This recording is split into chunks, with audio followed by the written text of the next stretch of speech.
Welcome to the Hospitality Maverick podcast with me, Michael Tingsar. We at Hospitality Mavericks are here to inspire leaders to create hot-centered and profitable businesses from the inside out, the kind that both employees and customers love and support. Thanks to BizSimply for sponsoring this episode as our show partner. And BizSimply is the all-in-one HR, workforce management, road and operations software designed and built by hospitality experts to make every shift run like clockwork. And we join forces to help the industry to find new ways to become even more innovative in how we lead our people, how we operate, to how we grow our businesses, to how we serve our customers. Together we want to share strategies and tools that can make the industry thrive long term, not just survive. That's where we talk about experiences, because we are touching people's emotions. It's not just feeding them or giving them a drink, but it's really creating something that's going to be unique or memorable. It's why we all work in hospitality, is to create that moment where people going to remember that time for a long period. And that's what gives us the satisfaction of our work. This is Antoine Melon, co-founder of HOMEtainment, which is a premium platform bringing memorable experiences and masterclasses from hospitality experts, artisans, and freelancers into your own home. And Antoine have decades of experience in luxury and lifestyle hospitality with amazing brands like Soho House, Aqua Restaurant Group, Alt Farm, and many others. In this conversation, he shares the big idea and purpose behind launching their platform and what they are learning about bringing hospitality into people's homes. He shares that there's a huge market opportunity, not just in London, but across the globe, to bring great experiences into people's own homes. He also shares the learnings they have had as a business and himself as an entrepreneur launching a new business in the middle of the pandemic, and how he and the company have used this difficult situation as an opportunity, not an obstacle. Before you tune in, please sign up for a weekly newsletter packed with more Maverick insights, strategies and tools. Find the link in the show notes or visit hospitalitymavericks.com. Please also download a free copy of From Fragile to Agile, a white paper created in cooperation with BizSimply. You can find it on bizsimply.com under the resource tab or via the link in the show notes. We have some great insights and solutions for improving your leadership game. Throughout the interview, you will find many great insights on hospitality experiences delivered at home and some great advice on leading yourself in difficult times. Enjoy. As always, I'm super excited to have these conversations here on the podcast. I'm very humble about it. I always learn something new, and that's the baseline.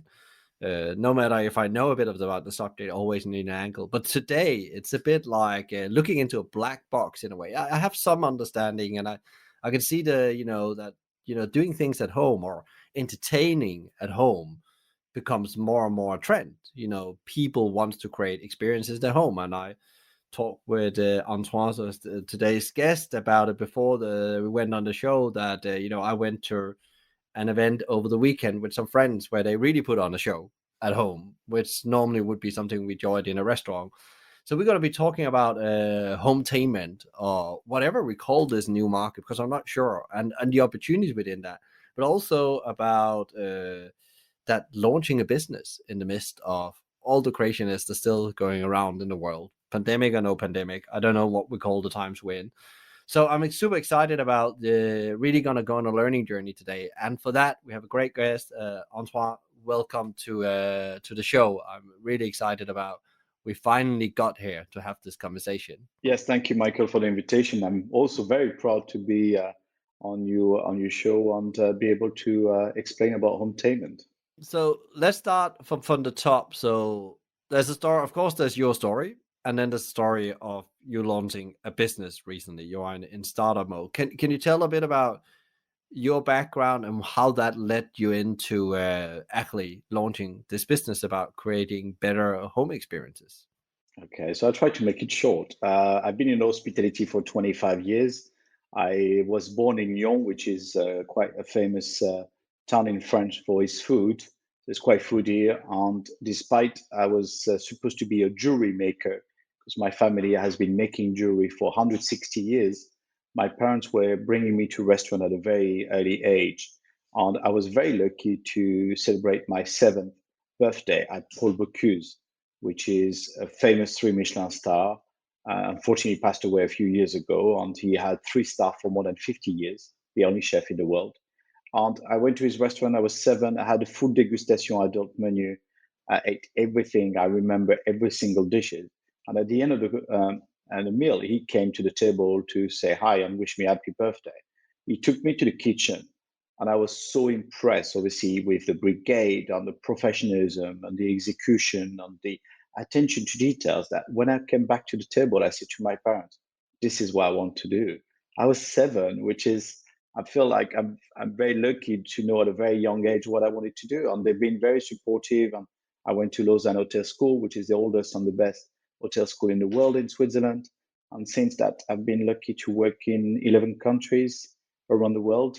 And now I've been in London for the last 6 years.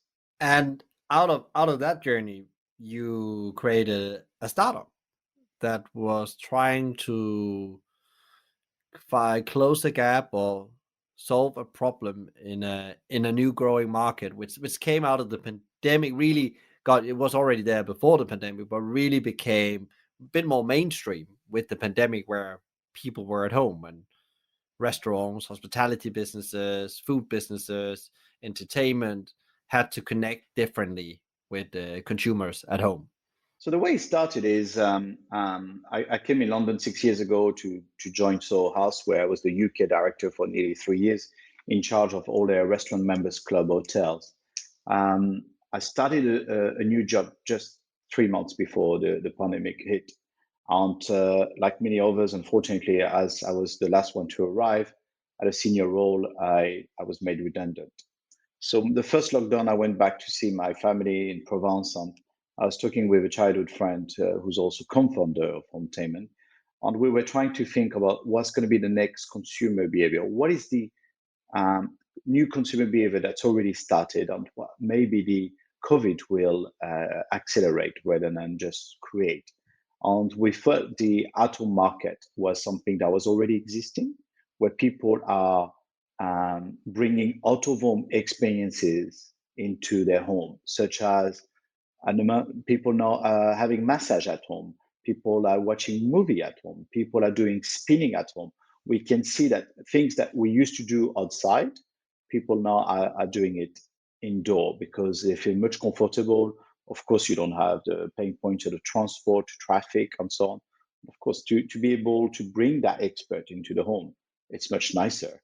Um, and we felt that there was a gap on the market because for hospitality, there was not really an offer yet.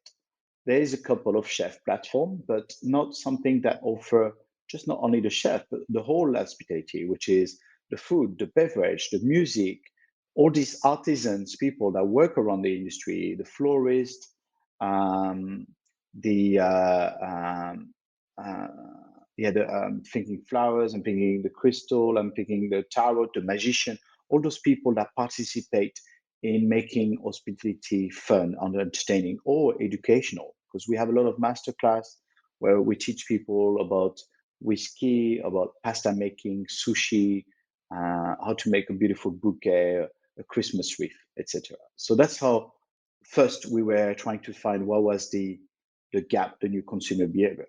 From a hospitality point of view, I wanted to use my network to help those people that lost potentially their job or that created their own company and that were trying to make noise on the market to offer their services into people's home. But of course, as an individual, suddenly to become entrepreneur and make your brand or your name known, it's not easy. And I felt that by having a marketplace platform such as Hometainment, for them to offer the services will help them to reach new customers and find a new revenue stream. And that's what we've been doing over the last 5 months. And how have that been, from both from the experts? I love you call them experts, because there's like a lot of skills in hospitality. There's more than just serving people. There's like a huge knowledge around food, wine, whatever it is, flowers and so on, that sometimes really can be leveraged, and people don't understand that value, the mountain they stand on. And then there's also the consumer side. How has this been perceived from both sides when you're trying to do something new? It's always hard because you're replacing behaviors. You're taking, there's an existing behavior and you're trying to get a bit of wriggle room space with that, with your platform. And it hasn't been easy. I mean, the first probably we had the idea in March last year. From an idea, we put it on paper, then we looked for a team to support us. Because, of course, my expertise is in handpicking the experts, those hospitality people. My network is the operational aspect, but I definitely needed people to help us. So we look for marketing expert in branding. We look for a tech person for obviously the platform, somebody expert in startup to understand how we could together as a team bring that product to the market. And then for 6 months, I was talking to hundreds of chef, mixologists, sommelier, florist, musicians to explain them the product we wanted to create. And of course, some of them really got it because they were already doing services at home. Uh, but for a lot of them, it was a little bit difficult at the beginning to understand what we were trying to do. Sometimes I'm saying, well, we are like a premium Airbnb for hospitality. We are the middleman. We select, handpick those experts. And then on the other side, you've got the customers, and we put those together. So the first period has been really focusing on getting those professional people into the platform and help them to create a profile, curate the experience that people hopefully will want to book. So we recruited up to 70 people, and we've got at the moment 140 different experiences on the platform because we wanted to have a choice and show the diversification of hospitality that is just not chef and beverage and mixologist. And then, of course, the last really 6 months, my focus has been very much about the customer acquisition, explain to the market what HOMEtainment is. And I think some people have been doing it without realizing it. And for some people, it's completely new. As your friends that you say you went the other day, it was probably one of the first time they were having friends, and they want to be the host of the most. They want to impress you, and it's people goes the extra mile really to really create a wide experience. And I think by going to the platform, you've got access to those experiences that really will make the evening special. It's just not a great drink or great food, but you're going to meet very interesting people that is going to really create a special evening and or during the day or a masterclass. What is then, I guess there is a similar kind of offer. You already said there's other things out there in the market, but what is like your unique thing? What is that makes you stand out compared to other platforms, both when it comes to attracting the expert and the consumer? Well, I think we are the first premium platform offering hospitality experiences. And I say hospitality, so as mentioned before, we only not cover the food aspect, chef at home, but also the bartender, the mixologist, all the music. So whether it's a DJ, a band, a singer, an opera singer, a guitarist, and so on, but also all the artisans that work around the hospitality. We mentioned the florist, the tablescaper, and then we got more quirky things like magician, tarot reader, crystal workshop, and so on. So it's all the people that work around this industry. And then I think the fact it's co-founded by somebody within the industry makes a huge difference. Often those platforms are created by people more from a startup background or finance, but not automatically from within the hospitality. And that's where I think it's a huge advantage for us, because it shows that there's the passion, there's the same language. When I talk to a chef, when I talk to those mixologists, we talk the same language. I understand how they feel, I understand what they're looking for. I help them. They know I come from the same world than them. So it's I think it's much easier for me, and that helps me to choose the right people to join the platform. So it's on an invitation only, and I think it's very important. We don't want somebody who's too junior. That you could be a very good at your job in your skills, But to go to somebody's home is very different. You need to have a lot of emotional intelligence to understand the customer, what they want, to adapt. You don't know what you're going to find out in terms of kitchen equipment or the layout of the house. So you need to show a lot of initiative and, as I say, emotional intelligence to understand how to adjust to the needs of the guest. And that's why it needs to be people that have got at least always like 10 years experience in hospitality, that have maturity, understanding, and know how to deal with different type of situations. But what I think also, you said it yourself, the background you come from, where, it's really about that adaptability. So when you work with Soho House and many of the other jobs, this is like, that's why it's unique there. It's because the people that work there understand to read the situation. That's hospitality as its core. As Danny Meyer says, hospitality in principle is to listen and fulfill that need as well. If we take the guru of setting the table, but how do you see then? Because now you're creating it at home, you have these individuals sent out, and how important is the human touch and technology here? Because that's the interesting thing. Because the technology, we say we become more and more digital driven, but I guess what you're saying here, it has to be balanced really, really well to create a premium experience, because the premium is the human, isn't it? It's not the technology, just facilitate the situation. Well, for us, the technology is just obviously the channel. It's to make it easy for the customer to see all the different offers. It's for them to see the availability of the home tenants through the calendar, having choice on in terms of pricing. The price are not set, are decided by the home tenants with my support and feedback to them. Um, and then, so the technology it's used for like having reviews, uh, automated booking process, security of payment through Stripe platform.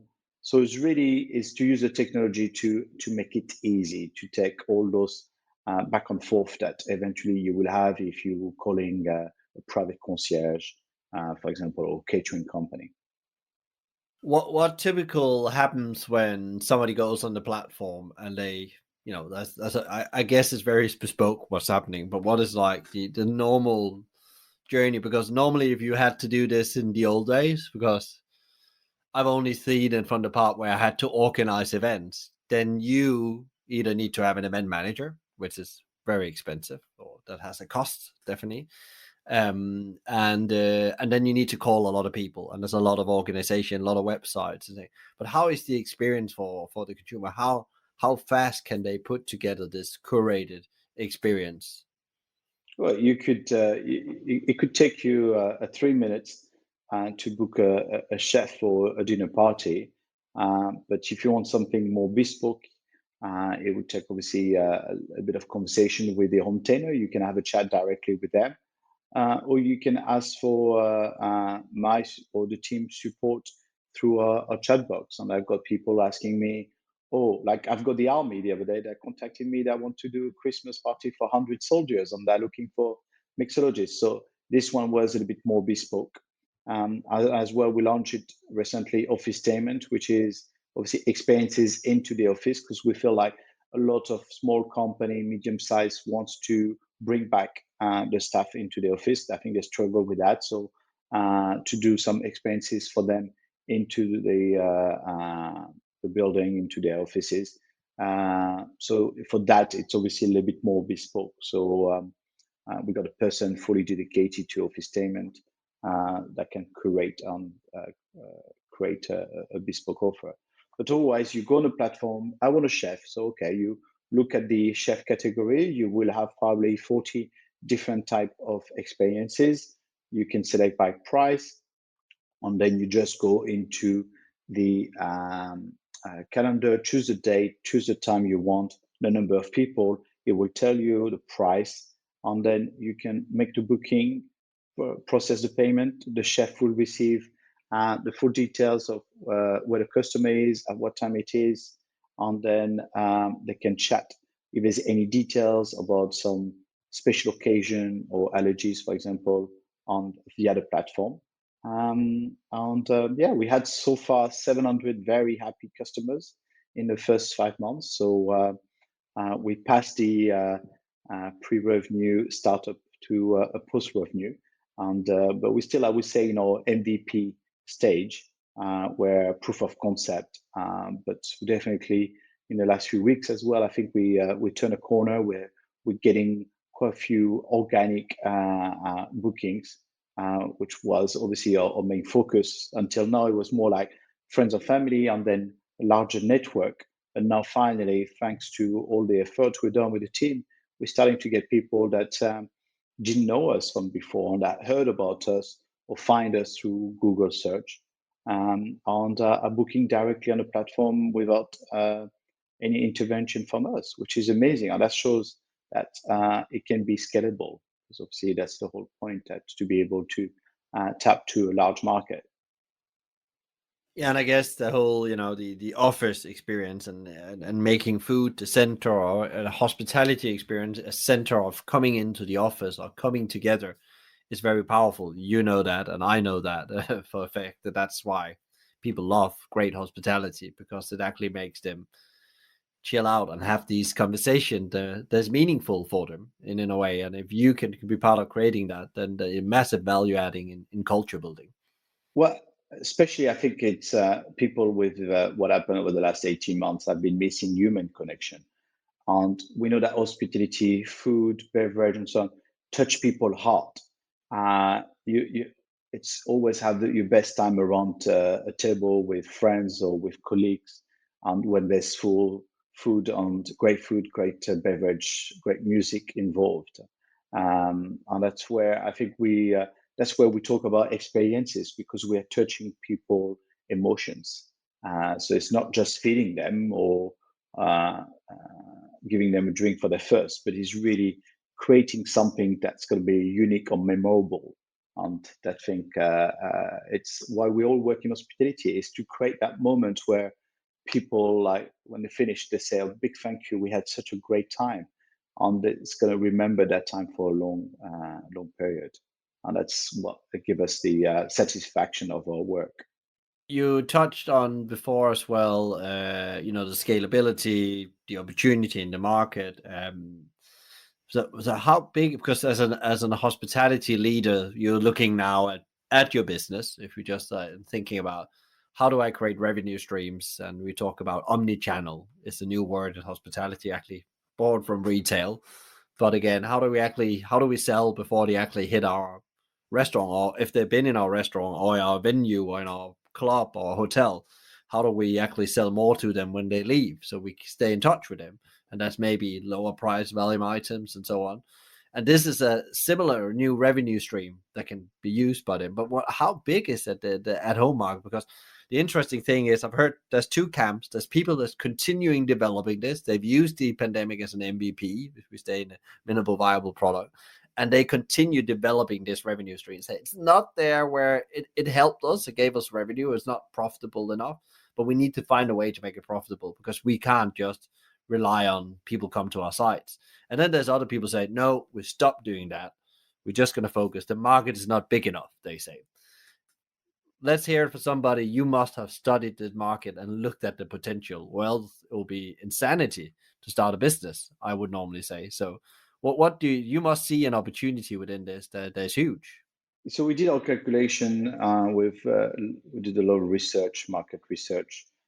We had access to, and the what we call the TAM, which is the total addressable market for London only, is 1.2 billion pound a year. The way it's calculated, we are looking at all the household earning more than 100,000 k a year. So you've got 4.9 million households in London, and there's 1.8 million of them that earn more than 100k a year. If each of those people are entertaining twice at home using a chef, a mixologist, a musician, an artisan to come over to their home and spend an average ticket of 300, that makes a market of 1.2 billion. If we, HOMEtainment, our target is to get 1% of that market, which we want to be very reasonable, we can get to 12.4 million a year. And that's I would say if that's conservative 1%, especially in a new market. Yeah. That's what we call the SOM, which is the serviceable obtainable market. That's what HOMEtainment is aiming for. Yeah. Well, that's super interesting. So if you're just listening into this, like the home entertainment market, the eat at home market, the cook at home boxes and all that, it has to be developed because there is a market and it will keep on growing, and it's a critical revenue stream in a way to focus on if your concept, of course, is right for that. And there's also relevance in always asking, what is my core position, and what is it that my customers wants and needs from me, and what they expect in a way, and what is I need to serve them with. Because often, I've done this myself, where you think you have a product and you're trying to stuff it down their throat, but it's not what they want. You need to really figure out your positioning in this market and find out how you deliver that at home to them. So I think there's also, as you say, you're still figuring out what is the MVP, what is exactly how we position this in the market. And then I think lots of businesses think they have sorted it out, but actually that journey, the first 2 to 3 years, is where you really get clear on what problems you are solving for customers.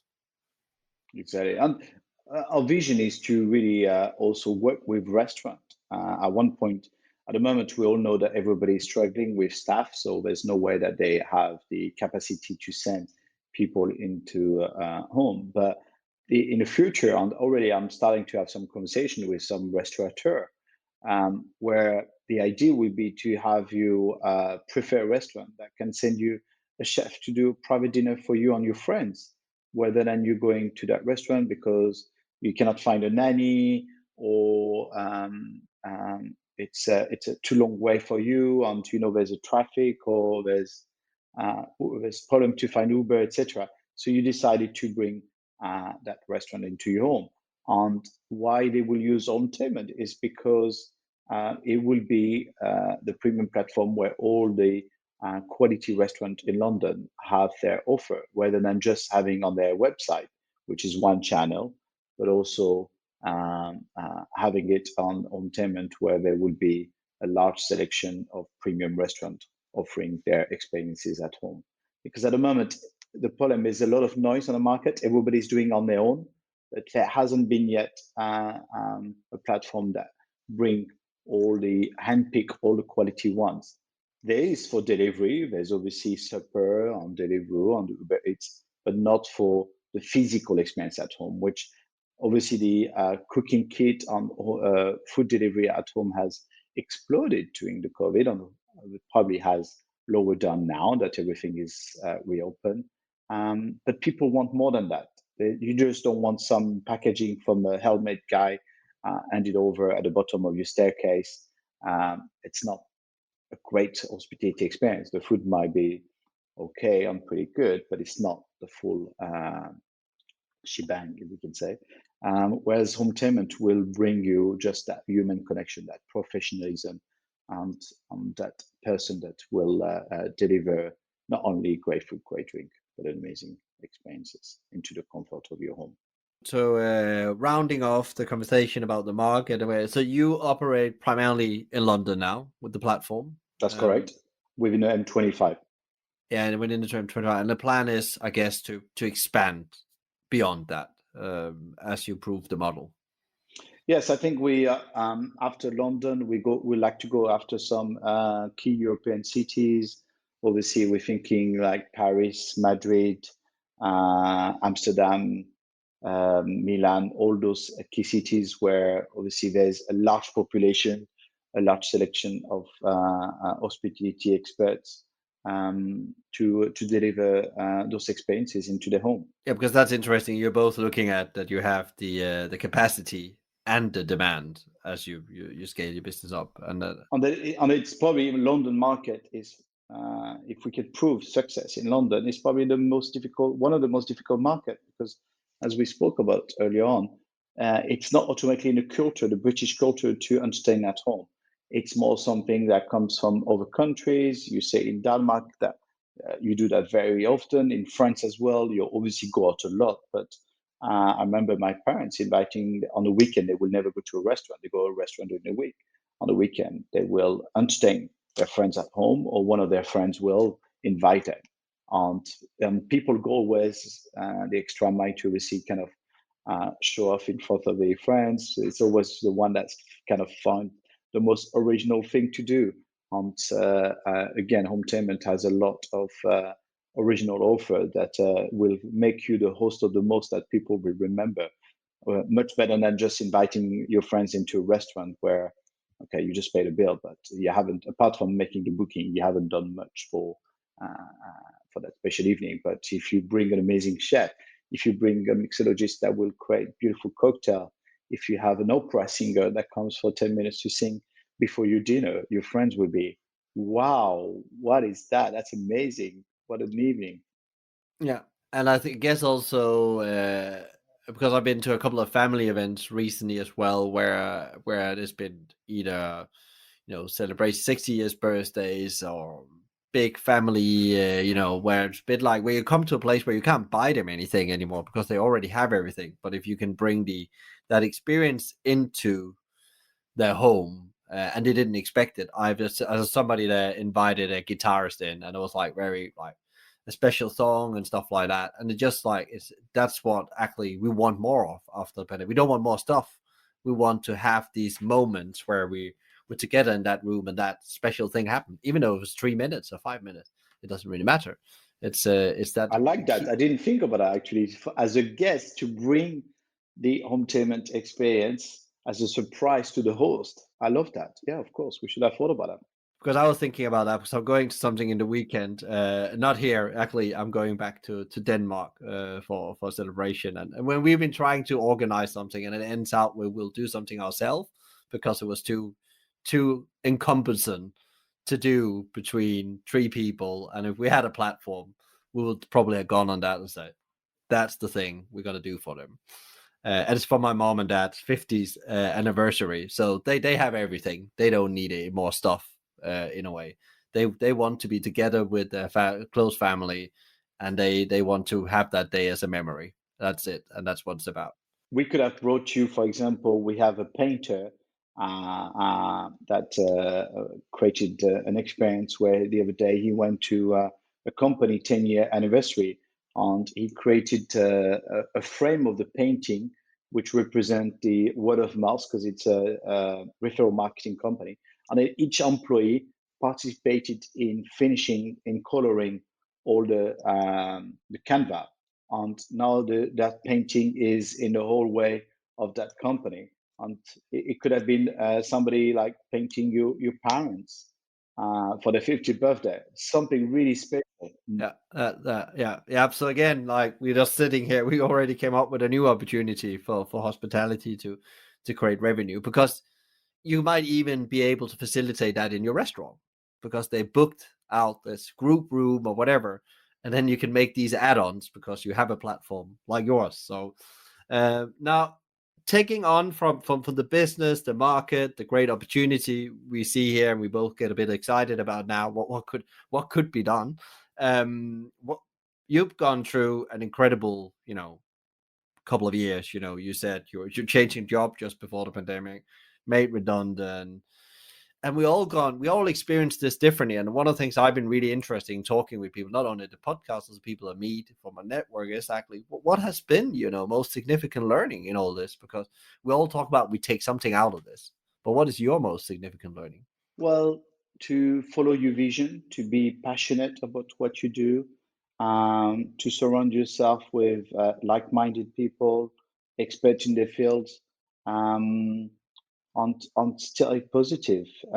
It's been the worst crisis ever since the Second World War for hospitality, and I had sometimes people calling me of suffering from mental health because they were at home doing nothing and didn't know what they will do with their life, and if what was going, when will they be able to go back to work. And of course, with furlough, which was a great incentive for the government, but it didn't allow a lot of people to survive in London with high rent and the cost of living. So a lot of people went back to the country.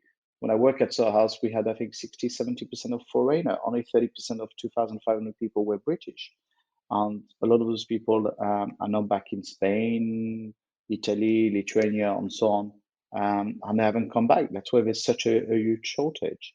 Um, so yeah, I was trying to always be positive, always look at our vision to create a new market category, the hospitality at home market.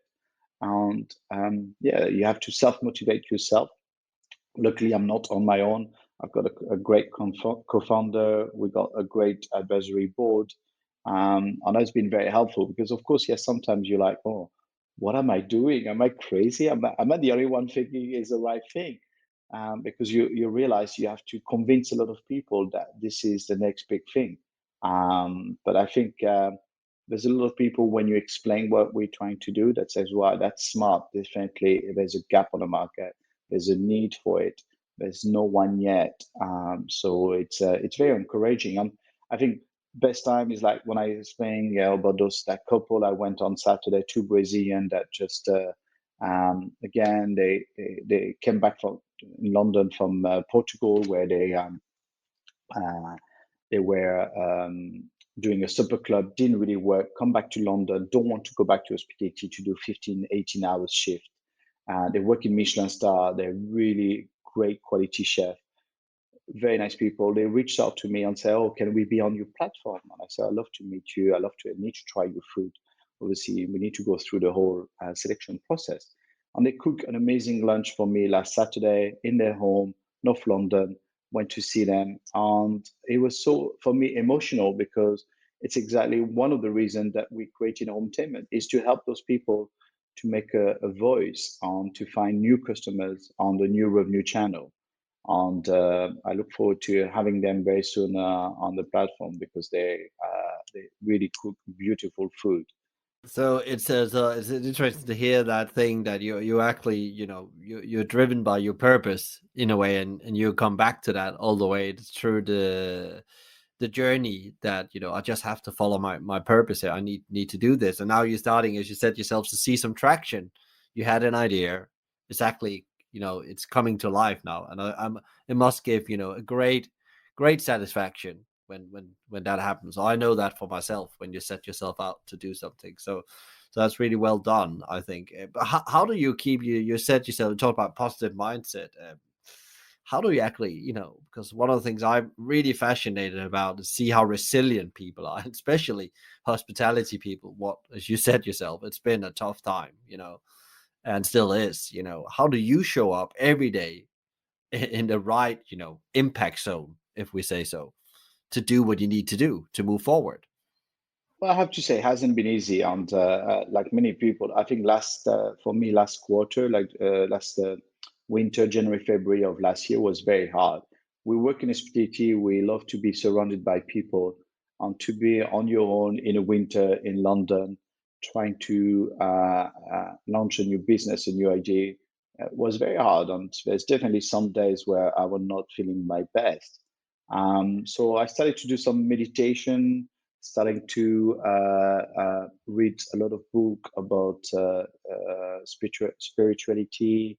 I've got a friend that is a happiness therapist that gave me a lot of great tips about gratitude, breathing exercise, meditation to really set yourself on a positive way in the morning. And it's been definitely very useful. But I know that now people are not afraid to talk about mental health because it's been a lot of people suffering about it, and especially in hospitality. And yeah, I went through tough time, but I think I still consider myself a very lucky person in the situation I am, the quality of life I have compared to a lot of people that really struggle. So I try to be very positive. I send a lot of messages on LinkedIn, say if we work together, if you're in industry, if you want somebody to talk to about your career, please reach out to me. And I receive a lot of great message about that.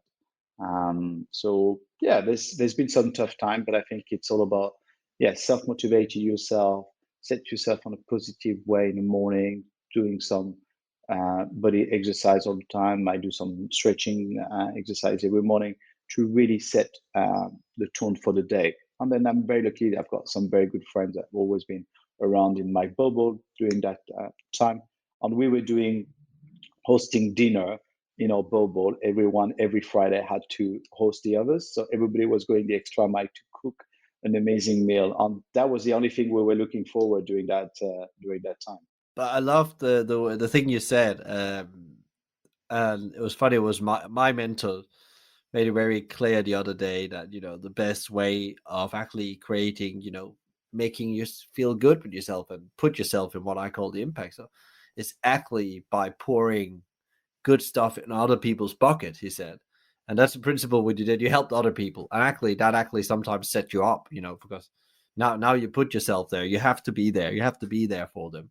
And you forget about all your own challenges and you're in there trying to help them. And I think that sometimes, to help you sometimes to get set up, you have to give before you take in principle. And it's such a easy thing to say, but we often forget that because we're in our own challenges and we do all the things, we meditate and all that, but actually that is so powerful. Like just pour a bit in somebody else's bucket today of positivity and help, then that comes back in tenfold. You're gonna feel great. And I think that was really interesting what you're saying, that you've been reaching out to people that were really struggling, because I think, as you say, mental health in hospitality has not been something we talk with, and it's still something that we are starting to talk about. But there's still, and the pressure there is now to perform. Those are high pressure. You know that as me before, because the margins are tough, and now it's going to be even tougher. So, if there's one thing you do is take care of your mental health in the best possible way, and as employers as well, we have a big role there. Um, we're coming to the end of the conversation. I always give the stage to the guests to give some advice, and you have an incredible career in hospitality, and you've been through, as you said, this is probably the worst crisis you've been in, and coming out on the other side. That in mind, you also now launching your own business. It's two different things to work and then launching. I've been on that journey as well, I know that. But what kind of advice would you like to give to leaders out there that's right now looking at taking the next step with their business and their team? What is your top three advice to them? One of them will be to get surrounded by great people. You cannot be a one-man show. You can have a great idea, but you will not be able to execute it on your own. So make sure that you know your limitation on your skills and your weaknesses, and get amazing people that you appreciate, that you potentially work with, that you love to be involved. So in our case, we, as I mentioned earlier on, we took some a marketing expert, a tech expert, and a startup strategies expert. And without them, Entertainment will not be live and offering those experiences to Londoners home. So it's make sure that you have great people surrounding you. Don't try to do it on your own because it's too hard. Um, and so that's the first advice. Second advice, and I've learned a lot because my background is not into tech, is that obviously your business comes from you need people to visit your platform, and then you need to convert those people into purchase buyers. And there's a lot of different channels to use. I would say the one that definitely working on, I will recommend is never forget about PR, very strong channel. Social media nowadays is a must, obviously, with especially Instagram, Facebook, LinkedIn, a little bit TikTok. Google Ads is probably the best way to spend your money in terms of customer acquisition because people are already searching for a chef at home. So you want to make sure they get to your platform first. And then SEO, which is again very important to make sure that people can find you because there's a lot of obviously websites on the market. Um, and then obviously the direct through people word of mouth and all the consumers that all the people that had an amazing experience and should talk about it. So in a way, we're looking at PR. We want 20% of our business coming through that. Social media 10%, Google Ads 10%, SEO 40, on direct 20. That's our target, for example. On the last one is obviously at the beginning we were focusing really on B2C, but of course the energy, the spend to really get those customers, it takes a long time. So I think one of our advisors suggested, yeah, do go for the B2B market, which I was not sure what it was, and so started to talk with a lot of concierge company, for example, which is a B2B. And it's been very fruitful because what we realize is we've done the hard work for them. All those lifestyle concierge company are always their customers that say, oh, I need a chef, I need a musician, I've got my kid's birthday. They always have events that they want to organize. And often those concierge, as you say, they just Google, search within contact, call people. Whereas now they have a platform that has done the hard work for them. They've done the pre-selection, they've done the curation. So since I contacted them, they reach out to me every day, which is amazing, and definitely they're becoming a good part of our business. And then also as I say, HOMEtainment, the fact that obviously entertaining at the office is again a new trend. People go back to the office, and obviously corporate has bigger budget, which means the ticket is higher. It's something that we're starting to tap to, and we've got some quite amazing brand asking us to do their Christmas party. So it's very encouraging. So don't look too much to a niche market, just B2B, B2C. Also have a look at the corporate market, and we can definitely tap to both. So that would be my 3 recommendations. Yeah, and just to stay a bit with the third one is that it's so interesting you say don't forget about the business to business market, because actually we often forget, we're so focused on getting that consumer in the door to the trial, and often it's a trial, and then hopefully we get a repeat, some loyalty, they come back.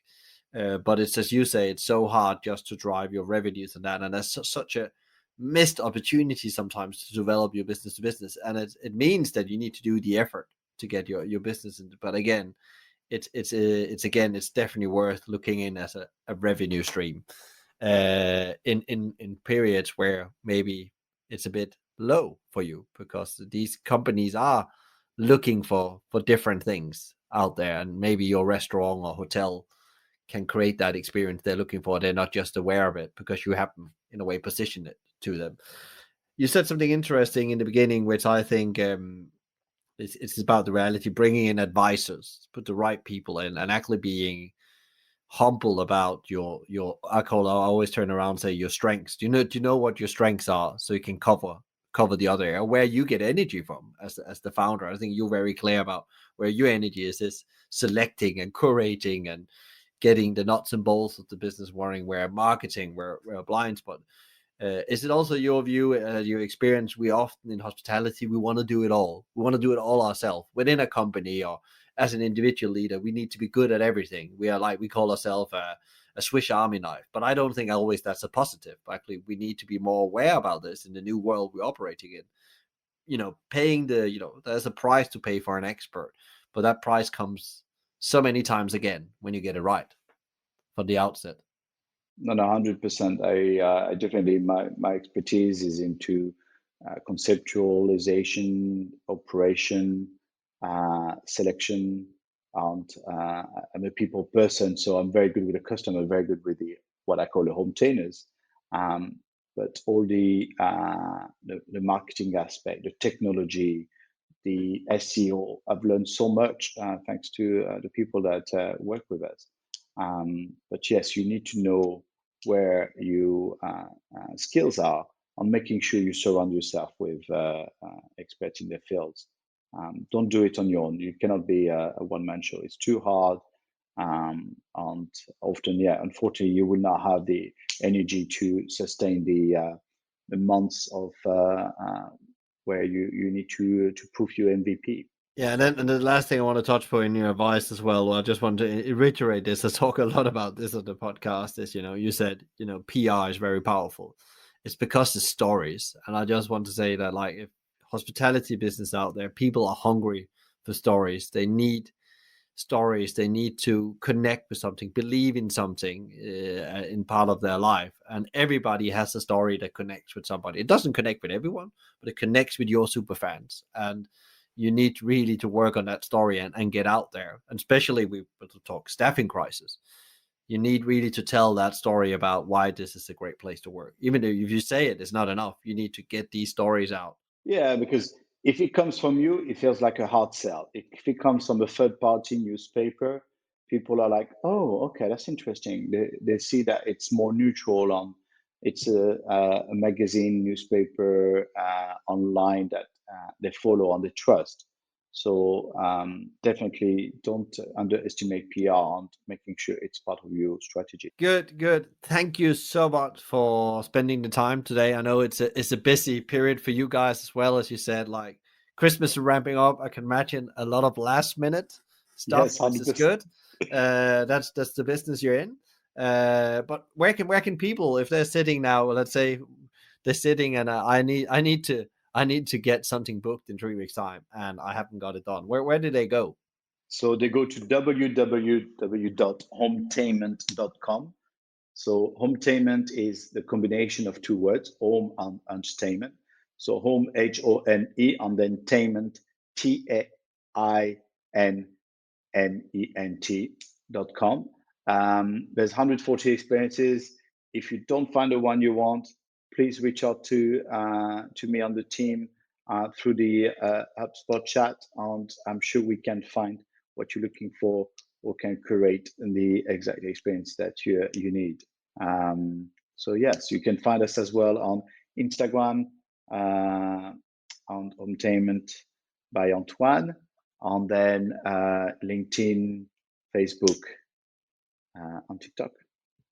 Good, and we'll put all this in the show notes for people to have as well, so they can find you guys if they just want to look at what you're doing, or maybe even want to book something. Thank you again. I send you and the team the power and energy you need to success. Thank you for Michael for having me on your show. It's been an honor, and look forward to meet you in person. Thank you so much, Antoine, for your great insights into the hospitality at home market and how you are leading yourself in these uncertain times. I would recommend you now to ask yourself, what can we do to find new ways of generating businesses when people are at home? To get further inspiration on how to build revenue streams at home, please tune in to episode 121 with Daniel Hume, founder of On-Air Dining on Agility and Creating Experiences at Home. If you enjoyed today's conversation, please share, rate, review, or subscribe to one of our channels. A big thank you to BizSimply for supporting us, bringing great insights, strategies, and tools to help the industry thrive, not just survive. Check them out at bizsimply.com or on their social at BizSimply or BizSimplyHQ. You can also email them directly on advice@bizsimply.com. And remember, you can also download your free copy of the white paper From Fragile to Agile, created in cooperation with BizSimply on bizsimply.com under the resource tab or via the link in the show notes. There's some great insights and solutions for improving your leadership game. Big thank you to Fina Charlton, the show producer and editor from the Podcast Collective. Tune in next time for another interview, and in the meantime, find out more about us and subscribe to the newsletter and download free leadership tool at hospitalitymavericks.com. And don't worry, if you didn't get all of this, there will be links in the show notes. I'm Michael Tingsa, and you've been listening to the Hospitality Mavericks podcast show. Be Maverick.